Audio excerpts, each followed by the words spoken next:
있었습니다. 그 다음에 B.B. 워필드도 거기 신구약 텍스처리티 본문 비평의 대가였어요. 당시였어요.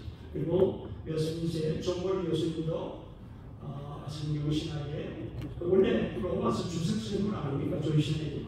그래서 저 중심에 있으면서 바로 이런 작업, 우리 신학을 연결하고 우리 밑에와 우리 다음 때를 연결하는 그 작업의 일환으로 박영명 목사 제작 전집이 1977년에 정릉호 목사님이 출판을 이뤘다니 40년이 지나서 2017년에 바로 이 책을 개정해서요. 제가 은퇴하기 전에 3년은 후배들과 더불어서 박사학위 이상훈 교수님 신대원에 또는 몇 분을 중심해서 박사과정 학생들과 열심히 해서 한 3년을 버티고 그 다음에 나머지 은퇴한 다음에 일단 책이 나오기 2015년 16년 그거는 저 혼자 버텼습니다.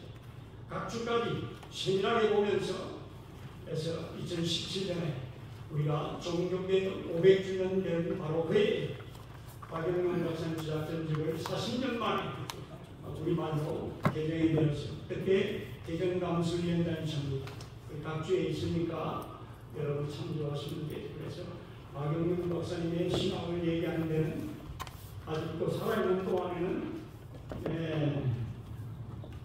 제가 말하기에는 만 좋지 않겠는가 그런 생각이 듭니다. 그래서 15페이지인데 앞에 있는 것을 그냥 넘어가면 돼.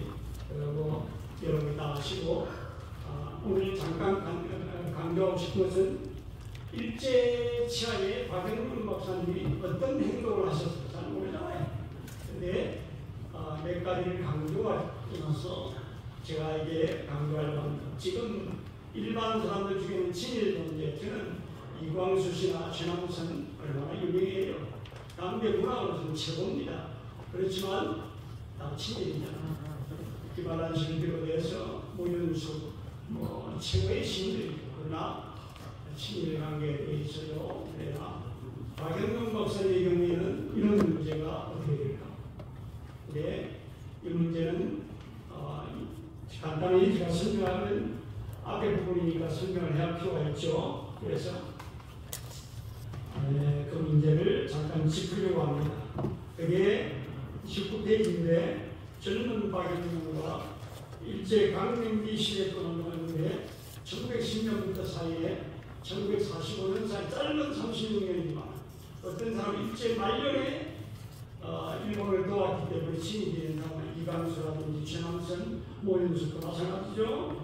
그러나 일제 형상하는 사람이 아니지만 제가 보기에는 좀 억울한 사람도 있죠. 우리나라의 독립군이나 이런 사람 잡아둔 사람들 그런 좀 지독한 사람들을 골라내야 되는데 너무 넓게 한 것 같아서 마음에 안 들지만 그래도 박영명 박사님 어땠을까? 학생이었습니다. 그 당시에 젊은 시절 박영명은 19페이지 일제강점기 시대 민족 독립운동과 대화에 앞장서는 첫 번째 세 번이나 일본 경찰에 붙잡혔어요. 근데 보시면 첫 번째 1919년 3.1 만세 사건인데 3.1 만세가 평양에서는 숭실 전문을 중심해서 숭실대학교와 그 당시에는 숭실 전문이에요. 숭실 전문을 중심해서 제가 왔다 갔다 합니다. 숭실 전문이나 숭실 대학교나 같이 씁니다. 이런 그 당시로는 숭실 전문이지만 아직 대학 학위까지 안 나왔어요. 그 당시로는 나중에 나왔습니다. 그 당시에 박영명 박사님이 1916년에 학생이 되어서 19년이니까 대학교 4학년. 근데 박영명 박사님은 학교 안에서 유명한 사람, 연설자이기 때문에 외부에서 손님이 오시면 이분이 나와서 맞아서 했어요. 학교의 공식적인 은사였어요. 상당히 학교가 지명하는 공식적인 인물이에요. 그래서 사람들을 갖다가 대접하는, 말로서 대접하는 그런 인물이에요. 그런데 3.1 만세 사건인데 사실은 위에 선배 이보식 씨가 먼저예요. 그러나 그 다음에 11회가 바로 박영명. 그래서 평양 숭실대학을 중심해서 했는데 그 기록은 실제로는 이것 때문에 하나님 집에 숨어 있다가 나중에 고초를 당하는 그런 일이 있어요. 기록되어 있으니까 보시면 되고, 숨으실 백년사에 들어있습니다. 제 얘기가 아니에요. 그 다음에 두 번째는 졸업한 다음에 전도대가 있었어요. 이분이 1920년이니까 졸업하고 6월달 졸업이면 바로 그 다음 바로 이어져. 그래서 부산에서 목포로 가는 그 당시 때 부산, 그 다음에 통영, 그 다음에 여수를 해가지고 목포로 들어가요. 통영에서 여수 제 고향인데요. 그쪽으로 내려가는 데가 바로 그러니까 한여수도 아름답습니다. 거기를 지나가지고 여기 보면 목포에서 설교했는데 그 설교의 내용이 걸린 거예요. 일본 영상이 걸린 거예요. 그래서 에스겔 33장 6절이고 천연이건 하늘의 병이라는 그래서 설교했는데 이 내용에 걸려가지고 1920년 4월부터 그 다음에 6월까지 10개월 구치소에 2개월이지만 전체 10개월 동안 고소당했어요. 그런데 그 당시에 신문인데 거기 1915년에 나온 신문이 있어요. 기독신보가 1915년에 나왔는데 유일한 겁니다. 한글 신문도 유일한 건데 장로교, 감리교 같이 되었어요. 그리고 우리 거기 일본 치아이기 때문에 한국 사람 이름으로 하면 그게 안 나와. 그래서 거기 선교사님 이름으로 거기다가 등록을 해놓고 그다음 이름 전부 한국 사람이 했는데 거기에 그래 보십시오. 그게 21페이지 보면 기독신보에만 공적인교회 평양 수구신학교 전도단의 박영웅 씨는 목포교회에서 천행동이라는 문제로 전도한 것이 목포경찰서 이름도 있어요. 형사 박사는 손에 맡겨서 10여 개월 동안 철장 속에서 신음하다가 나중에 6월 11일에 나온 것까지 날짜도 있고 그 다음에 아예 평양 가기 위해서는 목포에서 서울로 올라와서 경성 올라와서 이름은 평양 그게 관철동의 여관이지만 나라에 여관이 많았어요. 평양 여관에서 거기에서 하룻밤 자고 그 다음에 16일 올라와서 있다가 16일 밤차로 평양에 내려가. 이게 공식적인 물건이 박영웅 목사님이 목포에서 설교한 내용이 졸업하고 나서 여기 상일운동 바로 다음에 그렇죠? 그런 다음에 첫 번도 한 번 그게 있거든요. 근데 두 번째 그러니까 이게는 완전히 지적받아 불량선언이라고 불렀어요. 그래서 여기 사진을 못하는 거죠. 그래서 이제 나중에 중국으로 가고 미국으로 들어가는 기회가 됩니다. 그것이 두 번째. 그 다음에 세 번째는 그가 교수하는 동안에 그게 압박이 많았어요. 학교 문 닫으라면 진짜 참배하라는 그게 많았는데 마침 학생 중에 한 명이 우리 교단에서 맨 처음으로 심사 참배를 가기라니까 평균 거예요. 심사 참배를 맨 처음 반대한 교회가 경남도에 지금도 제가 경남도에 그게 목사입니다. 제 아버님도 경남도의 목사예요. 저도 평생을 아버님도 목사예요. 아버님도 종신 선배예요. 1950년에서 58년까지 하시고 아버님은 남쪽에 내려가서 제일 큰 교회 목회하신 게 70년 제 기억에. 그 당시로는 이북 사람들이 전부 교회를 잡아가지고 이북 사람들이 교회를 떠날 때마다 큰 교회는 이북 사람들이 불러줬어요. 부교육사가 들어가려고 이북 사람 자손을 써요. 어릴 때 제 생각에 참 못됐다. 목사들 참 못됐다. 그런 생각했어요. 근데 제 아내가 이북 사람이에요. 이렇게 만날 줄 몰랐죠. 출판위원장에 했던 정근호 목사님이 제 장인어른 출부장입니다. 그래서 하나님이 그렇게 만날 줄도 몰랐죠. 그래서 나중에 또 기념식수에 신사 참배하고 나서 기념식수를 했는데 평양신학교 학생이 남을 잘라버렸어요. 이건 지금 같은 별로 문제 없겠지만 이게 일제시대잖아요. 1938년 이게 가만히 있겠어요? 예. 잡혀갔어요. 여러 명이 잡혀갔는데 거기 보면 박영명 박사도 잡혀가고 그 다음에 평양여자신학교에 김인준 교수도 잡혀갔어요. 그게 중간에 보면 22페이지 보면 1936년보다 압박이 많았어요. 압박이. 예, 진짜 참여하라고. 근데 나무를 잘랐죠. 그러니까 이제 문제가 많죠. 그렇죠? 예, 그렇죠. 그게 그 다음 22페이지 맨 밑에 거기에 보면요. 윤상은 선교사님, 백현 선교사님이 심사 참배하되 그냥 교장에 안 가고 그냥 학교 지도자 중에 한 사람이 가면 안 되겠나? 학교 대표다 그랬어. 예, 그렇게 하고 넘어갈 생각을 하고 그런 생각을 하고 있었는데 그래도 혹시라도 답변을 제출하기 전에 그래도 그게 신자 참배에 관심이 많은 박영명 박사하고 선정행교회 목회자인 주기철 목사님 이분에게 물어보자. 그렇게 해서 두 분에게 물어봤어요. 질문했는데 그 보면 안에 박영명과 경량신학교 박영명과 경량 선정행교회 목사 주기철의 그 참부를 문의했던 바 그들은 대표자의 파견 역시 기독교 전체의 굴종을 의미하는 것이고 거기에 뭐 과장을 보내든지 뭘 보내든지 간에 학교 대표자이기 때문에 보내면 안 된다는 거죠. 그것이 주기철 목사님과 박형룡 목사의 생각이에요.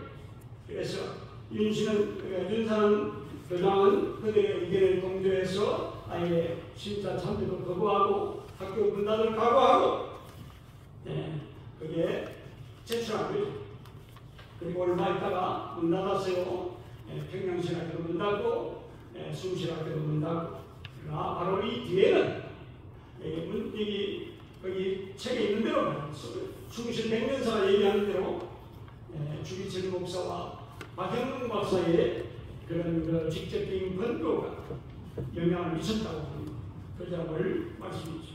이것이 박형룡 박사가 일제 지하에 1910년부터 45년 사이 적어도 3번 일본 사람들에게 잡혀가서 분홍을 치고 그렇죠. 그리고 그의 생각이 어땠는지 신사 참배에 대한 그의 생각이 어땠는지 우리가 보게 되는 거죠. 넘어가고 그는 젊은 시절이기 때문에 그렇고 이제부터는 박형룡 박사의 조지시는 간당한다 했습니다. 박형룡 박사는 사실은 그분이 평양신학교에 있을 때는 1930년부터 38년까지는 그게 이눌서 레이놀드 선교사님이 주로 조지신학을 가르치기 때문에 그런 변명학도 가르치기도 하고 현대신학도 가르치기도 했지만 그러나 조직신학은 주로 레이놀드 이눌서 선교사님이 가르쳤고 37년에 은퇴한 다음에 1년 동안 영문으로 된 그렇죠? 영문으로 된 책을 거기에 또 그레인 선교사가 있는데 그레인 선교사님이 1년 정도 이번엔 나중에 다시 돌아와서 시도해요.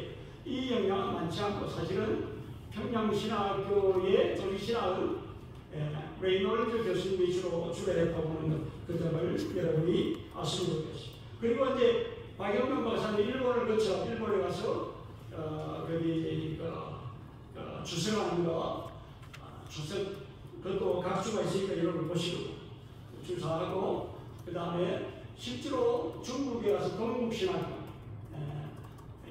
동국신학교에서 42년부터 가르칠 때는요 벌써 책을 대본을 했지만 거기에서 많이 썼지만 다른 책을 하면서 이제 책을 만들어나가는 자기의 책을 만들어나는데 1942년부터 47년까지 한국에 나오실 때까지 그때까지 주로 등사판 많이 썼죠.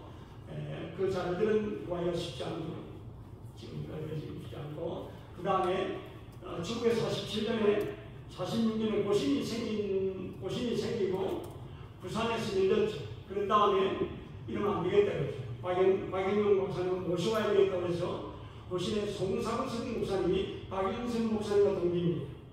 신학교 34년에 졸업했는데 그 다음에 37년에 한상동 목사님이 나중에 졸업했고요.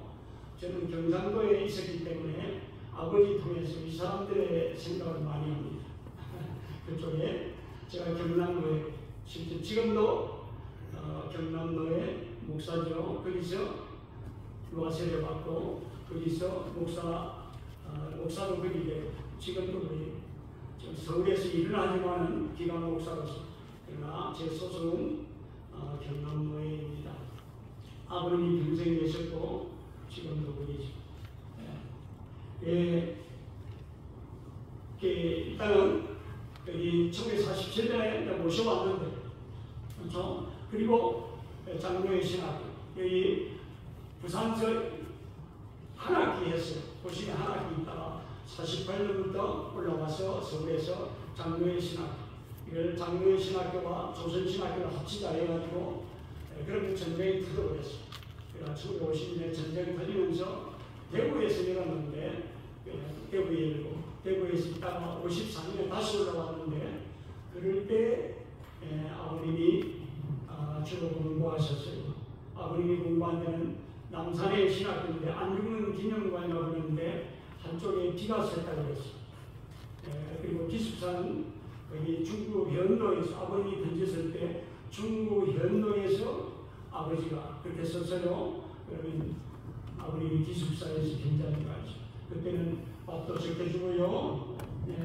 밥 먹고 올라가다가 남산의 길에서 아버지가 쓰러져가지고 우리 집에서 돈을 보냈는데 중간에 돈 보냈던 그 육촌 형님이 돈을 먹고 날랐습니다. 아버지가 놀랐어요. 몰랐는데 나중에 보니까 아버님이 일주일 동안을 돈을 못 낸 거죠. 그때 7원이었는데 70환. 근데 올라가다 쓰러져가지고 친구들이 내보내고 남산까지 올라가서 공부하고 중국 현무가 내려오고 계십니다. 그런 시대예요. 경사판이죠. 그러다가 여기 나중에 1957년부터 나와서 73년까지 6년 동안 교리신학이라는 이름으로 나오다가 1977년에 박영명 목사 저작 전집 20권 안에 앞에 7권이 조직신학입니다. 옛날에는 진짜 북한문이죠.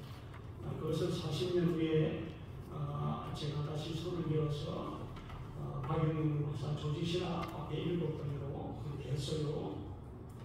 자, 그런 얘기들. 그 다음에 24페이지 밑에 보면 원래는 우리의 신학 전도의 고프린톤과 연결되어 있기 때문에 1812년에 프린톤 신학교를 출발합니다. 여러분 저 잠깐 보시면 원래 미국에 갔던 사람들이 1920년이지만 처음 갔던 청교도들은 대부분 다 독립파예요. 그래서 그분들이 세운 학교 1636년에 하버드대학 1701년에 예일대학 다 독립파들이 그러니까 처음에는 목사 만들려고 했는데 독립적으로 인문학이 발전하다 보니까 점점 하나님과 무너지는 거죠. 그래서 장로교에도 신학교가 필요하다고 생각하고 1746년에 뉴저지에 카리즘 뉴저지 대학을 출발했는데 그게 바로 장로교 신학교 브린톤 신학교의 이런 1746년에는 그런 브린톤 대학교 출발하고 대학교로 출발하고 그 다음에 나중에 1812년이 되면 대학 자체가 인문학이 발전하니까 점점 자유화 되는 거죠. 그래서 1812년에 출발 브린톤 신학교 같은 울타리 안에 들어있지만 안에 이사회가 완전히 다릅니다. 브린톤 대학교는 거기 박사과정도 있습니다. 그러나 브린톤 신학교는 석사만 있고 박사가 없던 때예요. 박영명 박사님이 거기에 신학교에서 박사를 못한 이유가 바로 그런 거죠. 거기 브린톤 대학교는 유신진학을 들어왔기 때문에 거기는 갈 수가 없고 그러나 하버드 예일 쪽에도 마찬가지. 갈 만한 데가 없는 거예요. 그래서 친구도 있고 상당히 보수했던 남침대교로 가게 된 이유가 바로 그렇죠. 그러나 그게 신학 강본론은 네이처에서 기독교와 자유주의에서 썼던 그 강본론이라고 하는 것 이것이 매우 중요한데 다른 교회도 있기 때문에 여러분 참고하면 되고요. 브린톤 신학교에서 1812년부터 사용했던 것은 처음부터 영어로 된 교재가 없기 때문에 라틴어 교재 사용했어요. 여기 보면 트레팅이라고 붙었는데 흔히 부를 때 트레팅이라고 부릅니다. 트레티인의 그런 변정신학 강요 세 번째인데 그걸 원어대로 라틴어 본대로 사용했습니다. 한 60년을 사용했습니다. 그러다가 영어로 된 조직신학이 첫 번 나온 게 1872년 73년하고 교회에 있어서 세 번짜리 찰스 하치 조직신학이 나오는데 아직 1권만 번역이 되고 우리나라에는 2권, 3권이 찰스 하치로 번역이 안 되었습니다. 번역이 쉽지 않거든요. 그래서 일단은 찰스 하치가 나올 때까지 트레틴의 라틴어판을 사용하다가 그 다음에 찰스 하치가 나오면서 찰스 하치의 내용 중에 보면 그런 원론 뒤에다가 한 챕터만 해가지고 썼는데 종말론 들어가기 전에 안에 내용도 다른 것 없고 은혜의 수단만 있어요. 말씀, 성례, 기도 세 가지입니다. 찰스 하치 유럽에는 없습니다. 말씀과 성례 두 가지만 되어 있는데 찰스 하치는 말씀과 성례와 기도가 중요해요. 하나님께서 은혜 베푸시는 통로 도구라고 하기도 하고 그 다음에 방편이라고 말도 썼는데 민스라고 말씀인데 은혜의 통로죠. 하나님께서 은혜 주시는 통로로서 말씀, 성례도 중요하지만 기도도 중요하다. 특별히 공기도, 사기도 다 있지만 공기도, 공적으로 하는 기도가 얼마나 중요한지 이런 것들을 하게 됩니다. 그 다음에 찰스 하치 그게는 그러니까 왜 은혜의 수단밖에 없는가? 근데 아들 하치가 대답한 게 있습니다. A 하치가 아들 하치인데 아들 하치가 대답한 거 보면 아버지가 교회를 다시 쓰려고 왔었는데 이 쓴 다음에 5년 있다가 1872, 75년인데 78년에 찰스 하치가 소천했습니다. 그리고 A 하치가 물러갔는데 한 8년 물러갔는데 1886년까지 한 8년 동안은 A 하치가 물러가다요. A 하치도 오래 보셨습니다. 근데 찰스 하치의 조직신학은 있지만 그 안에는 조직신학의 내용을 전부를 다루지 않고 은혜의 수단만 다루고 있다고 합니다. 그 다음에 제가 버스웨이를 썼는데요. 칼 맥킨타이어 목사님하고 메이션이 죽은 다음에 교단의 분리에 나왔던 바로 그분이죠. 네. 맥킨타이어, 그 다음에 버스웨이, 프랜시스 셰퍼. 그런데 버스웨이와 프랜시스 셰퍼는 맥킨타이어가 또 나뉘어가지고 카버넌트 신학교를 했죠. 카버넌트 신학교가 지금은 PCA 교단이에요. PCA 교단에 바로 지금 신학교가 되어 있는 거죠. 그래서 여기 버스웨이의 올리버 버스웨이의 두 번짜리 조신학에 보면요. 여기도 은혜의 수단밖에 없어요. 은혜의 수단만 다루고 있는데 주로 성례만을 다루고 있다고 하는 다른 걸 많이 안 다루고 버스웨이는 사실은 칼빈의 전문가입니다. 그의 학문도 좋고 다 좋은데 그의 학문이 포괄적이지 못하다고 합니다. 이 점을 지적하는 거예요. 특별히 조신학을 은혜의 수단만 다루면 되겠어요? 그걸로 다음에 매우 중요합니다. 이게 1962년인데 그 정도. 그 다음에 에릭슨은 우리 입장함이 침례교 쪽이고 세대주의 영향이 약간 있습니다. 베델 신학교 교수인데 그분은 6개로 나누는데 27페이지 나누는데 교회의 본질도 다르고 역할 다르고 정치 다르고 그 다음에 처음 입교할 때 세대이죠. 그 다음에 계속되는 없이 성찬이죠. 이름은 뭐 다르지만 뭐 이걸 다루어요. 그렇지만 그도 역시 아직 교회의 속성이나 이런 걸 다루고 있지 않고 표지 문제를 다루고 있지 않다고 합니다. 그리고 특별히 빌라델피아는 교회가 오신절부터 출발했다고 하는 것. 저는 그렇게 생각하지 않습니다. 저는 그렇게 생각합니다. 우리 개혁파 교회들 바링턴 교회에서 벌크업도 마찬가지지만 박영민 박사님 마찬가지고 그 다음에 신학자 그 다음에 유명한 성경신학자 다 교회는 구약부터 시작했다. 구약의 가을과 에다 하나님의 회중 하나님의 총회 이렇게 출발해서 그래서 사도행전 7장 38절에 보면 거기 누가가 바로 지적하잖아요. 구약시대에 광야에 있던 에클레시아라고 했습니다. 그게 철치 23번을 쓰는데 세 번은 다른 걸 말합니다. 일반 폴리스 사람들, 일반 도시국가 사람들의 모임을 말하고 나머지 23번 중에 20번은 20번은 교회를 지칭합니다. 7장 38절도 반대로 있습니다. 그래서 이것은 교회 말고 다른 걸로 설명할 것은 안 됩니다. 그래서 밀라데이스는 자기 입장에 맞춰서 교회가 오순절부터 출발했다고 하는데 신약교회의 출발은 오순절입니다. 그러나 우리 개혁하는 구약교회의 존재를 얘기하니 하나님의 백성으로서의 교회가 구약에도 있다고 합니다. 언약의 연결을 얘기하는데 그 점을 얘기합니다. 제가 밑에 28페이지에 정리해놨는데 그렇게 세밀하지도 못하군요. 그러나 포괄적이지 못하고 박영명 박사님이 그 교회론에 다루고 있는 주제들을 다른 사람들은 매우 적게 다루고 있답니다. 현대까지 아주 제가 교회론을 가르쳤으니까 교회론 쪽에 글들은 얼마나 있겠지. 파란이 나온 글들이나 요즘 나온 글들. 외인 글 중에 얼마 전에도 그 개정판도 나왔는데 또 제가 전부 다 해서 읽었어요. 그러면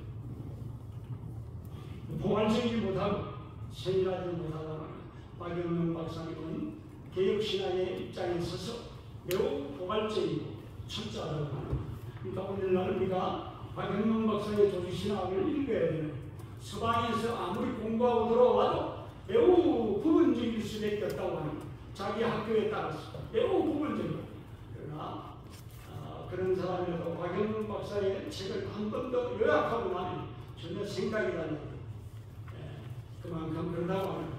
박영명 박사의 이제 직접 들어가서 구성인데 보면 벌코업하고 비교해놨는데 벌코업은 주로 제가 지금 2017년 개정한 것 그걸 중심해서 하게 됩니다. 30페이지 보면요.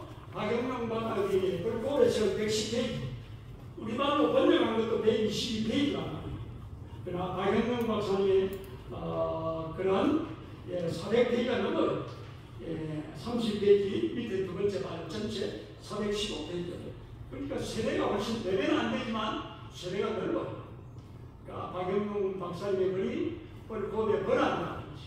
그런 소리 하면 아주 무식한 사람입니다. 그렇죠? 박 박사님 책에는 엄청난 글들이 그게 깊이 있게 들어있습니다. 단순하지 않다고 합니다. 벌코업 책은 110페이지밖에 안 됩니다. 영어로. 번역에도 122페이지. 그러나 박영명 박사님은 그게 415페이지. 그리고 그 안에는 특별히 교회의 임무에 대해서 뻘컵에 없는 것. 그 다음에 은혜의 수단 중에 기도의 문제. 이 두 가지는 그게 뻘컵에 책이 없다고 합니다. 그래서 제가 30페이지 보면 거기 넘어갔어. 그 보면 32페이지 보면요. 교회의 임무 먼저하고 기도는 그 다음에 다릅니다. 여기 보면 교회의 임무 중에 예배, 건덕, 백세움 그 다음에 거기 그 했죠. 전도, 국내 선도, 국내 선도 그런데 예배 중에서도 말씀 사역이 얼마나 중요한지 그렇죠. 우리가 성경에 기초하고 있는데 제가 어릴 때는 교회의 중요한 중에도 교회 교육의 방향을 정할 때 하나님 중심, 말씀 중심, 성경 중심, 교회 중심 시간이 저도 지금도 그렇게 우리 교육의 목표 대한예술 장로의 주일학교의 목표 하나님 중심, 성경 중심, 교회 중심 두 번째가 성경 중심 장신이나 공안에서 시각이지만 시각의 말도 상관없어요. 우리는 66번 성경에 기초한 그런 틀이 있다고 합니다. 말씀 사역, 강도 사역이 얼마나 중요한지 그리고 그 다음에 보면 기도 문제 34페이지를 넘어가면 기도 그 다음에 공기도 34페이지 뒤에부터 35페이지까지 공기도 공적인 기도는 미리 준비해야 되는 목사든지 장로든지 단에 올라가서 할 때는 미리 준비해야 된다고 합니다.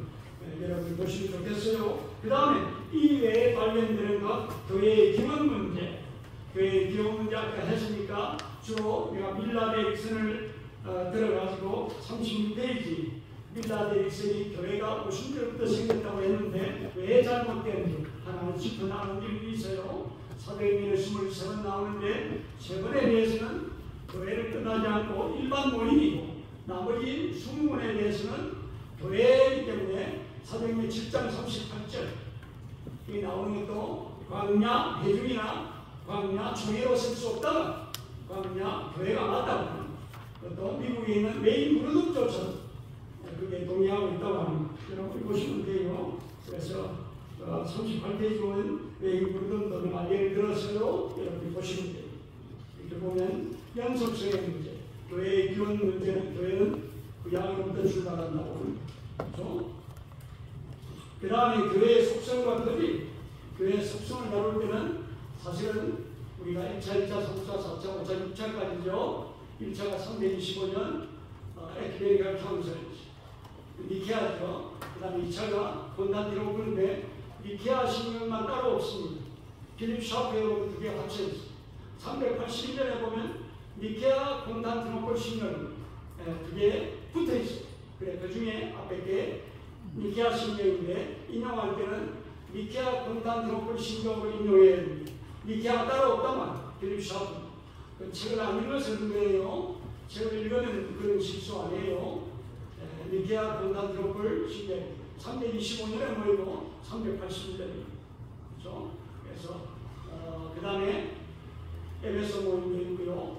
그 다음에 칼케돈 모임 기독론이지만 일단은 381년 니케아 콘스탄티노플 신경에 보면 상임세국이 상위와 한 분 되신과 상위의 관계를 설명했는데 그럴 때 교회에 대해서 한 줄이 있습니다. 교회에 대해서 한 줄이 있는데 그걸 인용해서요. 우리는 믿습니다. One Holy Catholic Apostolic Church. 우리는 믿습니다. One Church. 하나님의 교회 교회성.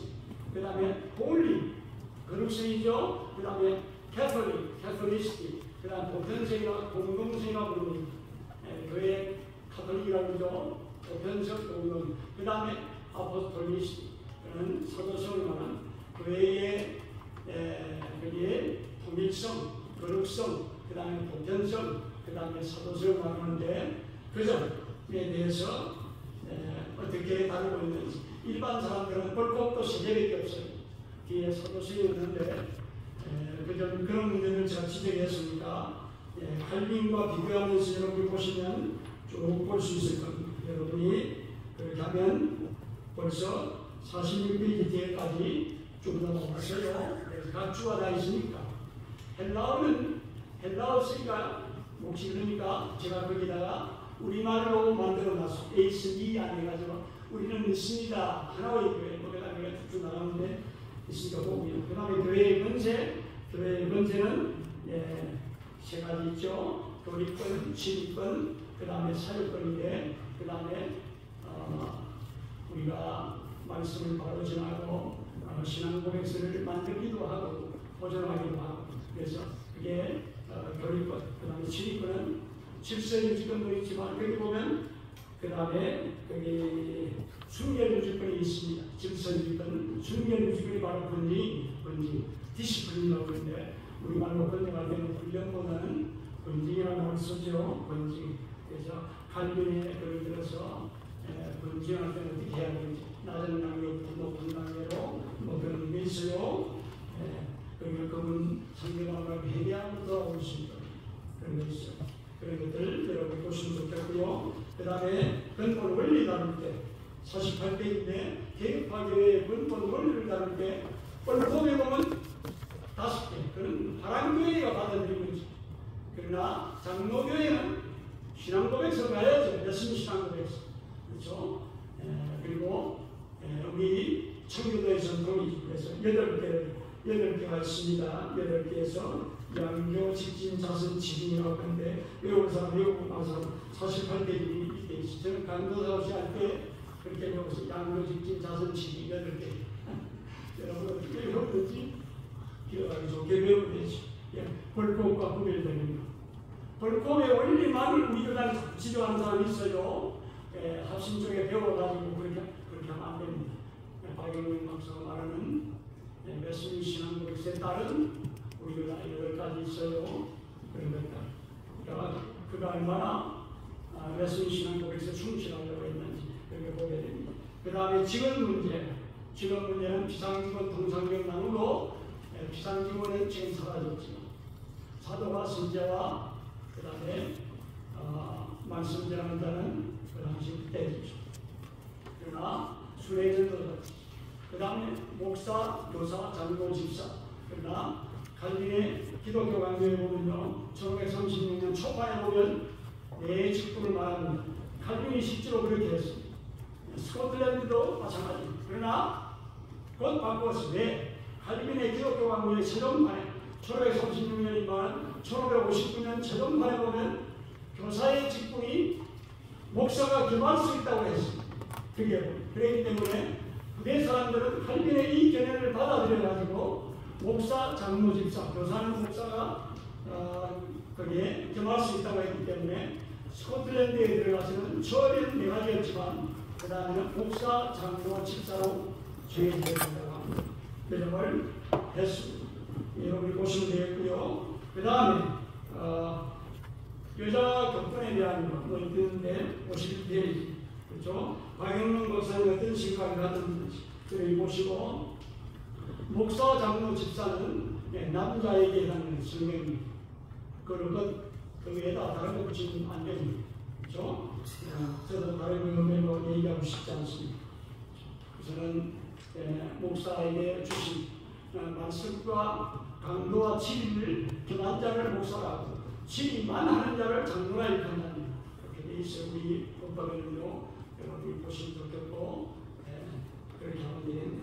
그 다음에 다른 거는 특별한 거 없고 여러분이 쭉 보시면 나가는 걸 50페이지 보면 여기 보면 박영문 박사님은 지금도 유효하다. 한 가지만 잠깐 얘기해 드릴게요. 제가 공부를 마치고 박사학위를 미국에서 10년 동안 있다가 오래 공부했습니다. 체력이 많은 건 편이었죠. 제가 대학과 대학원에서 영문학을 했다고 그랬지만 대학원에서 영시를 공부했는데 하나님 앞에 감사하죠. 책을 빨리 읽을 수 있는 이렇게 은혜를 주신 거죠. 그래서 책을 많이 읽은 편이죠. 미국의 장로교회사나 미국의 역사 그런 것들을 많이 읽을 수 있게 되었고요. 그래서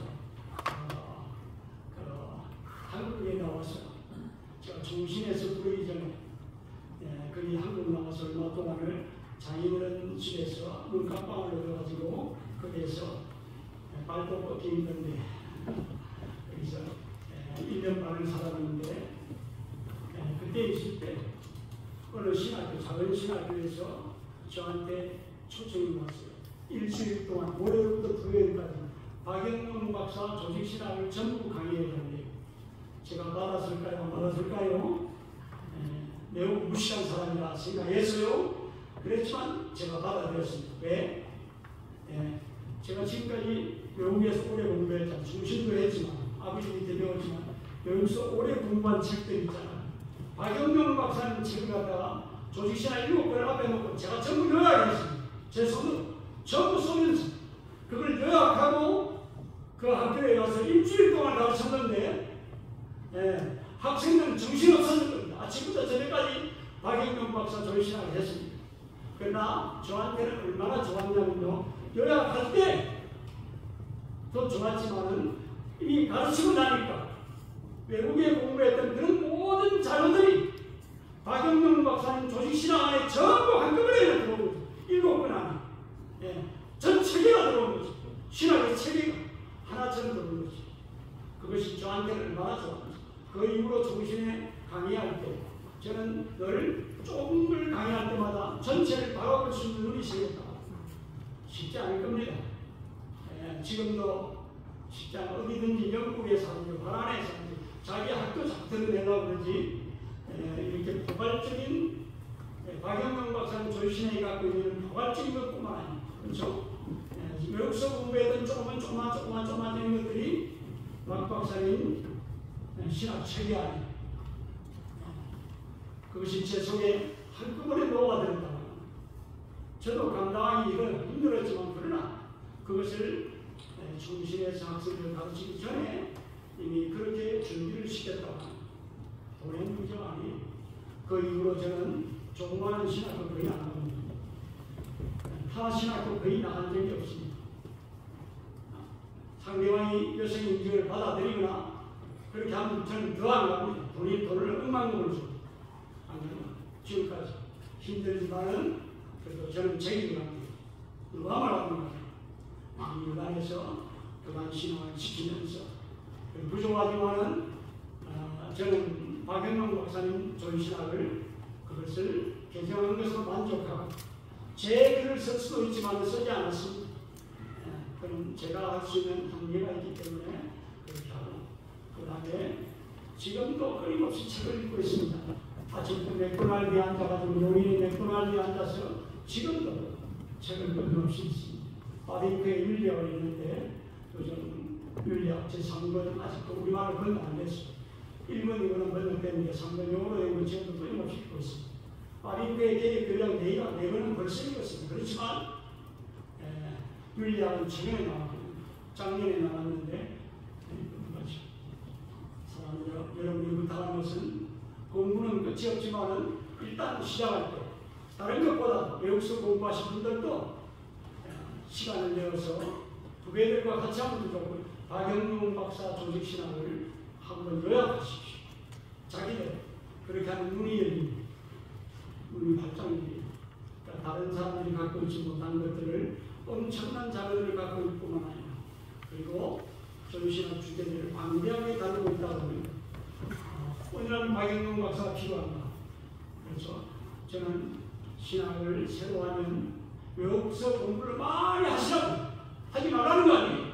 최대한도 하시라고.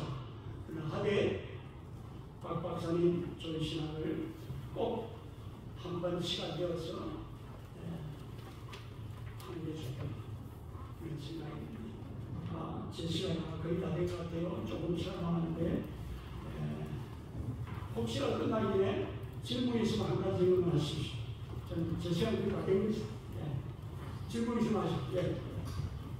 53페이지에 한번 봐주십시오. 예? 53페이지에. 예, 말씀하십시오. 맨 두 번째 단락에 또한 개혁과 창업회의는 그들의 교회 정치의 전부가 성경에 의해 결정된다고 주장하지 않고 다만 그 근본 원리들이 성경에서 인출된다고 말한다. 성경에 의해서 결정된다는 개념하고 성경에서 직접 인출된다는 개념이 무슨 뜻인지 한번 부탁드리겠습니다. 이게 오해되기 쉽지만 성경의 무하고 상관없습니다. 그러나 조직신학에 있는 글들이 성경에만 전부 의존한 거 아닙니다. 바링크의 글을 보십시오. 제가 그 행위원장 다룰 때도 그랬는데 그게 오해될 부분이 많거든요. 성경은 여기까지 말했는데 하나님과 아담과 하와를 만드실 때 완전하게 만드셨는지 아니면 좀 모자라게 하셨는지 거기에 대한 질문이 반대편 사람들의 질문입니다. 그렇기 때문에 그게 조금만 더 나가면 사람의 생각이 들어갑니다. 조직신학에는 그런 부분도 있다고 합니다. 그렇기 때문에 조직신학이 끊임없이 성경신학에 기초해야 합니다. 성경신학을 무시하게 되면 조직신학은 공중에 뜨게 됩니다. 그것이 누구 것이든 간에 우리나라에서 가장 유명한 사람이라도 그게 성경신학에 기초하는 자료입니다. 그 점을 조심해야 됩니다. 그게 그런 뜻이 박영명 박사님이 성경무호를 말하지 않았다든지 그게 아니고 그분은 성경무호예요. 그게 뭐 아까도 잠깐도 뭐 그런 얘기 들었지만 인헤런트나 인텔라빌리티나 뭐가 달라요? 성경무호나 우리 때는 불어라고 성경무호나 성경불어 물이라고 쓰기는 선생님께서 물이라고 쓰기는 나는 별로 다르지 않다고 생각합니다. 그러나 제 생각에는 무호라고 단어가 좋고 성경 영감될 때 하나님께 사람을 통해 기록될 때도 오류가 없고 그 당시에는 오류가 없고 기록된 작품도 오류가 없고 두 가지를 다 무료할 때는 기록된 작품만 오히려 강조하는 것 같은데 아니에요. 하나님의 영감이기 때문에 오류가 없다는 거예요. 영감과 무호 사이로는 직결되어 기록된 것뿐만 아니고 영감치에도 이 원전에도 오류가 없는 거죠. 성경에는 오류가 없습니다. 저는 대학과 대학원을 일반 대학에 다 했습니다. 다른 사람보다 공부를 많이 했습니다. 그럼에도 불구하고 저는 성령의 영감과 무호를 말합니다.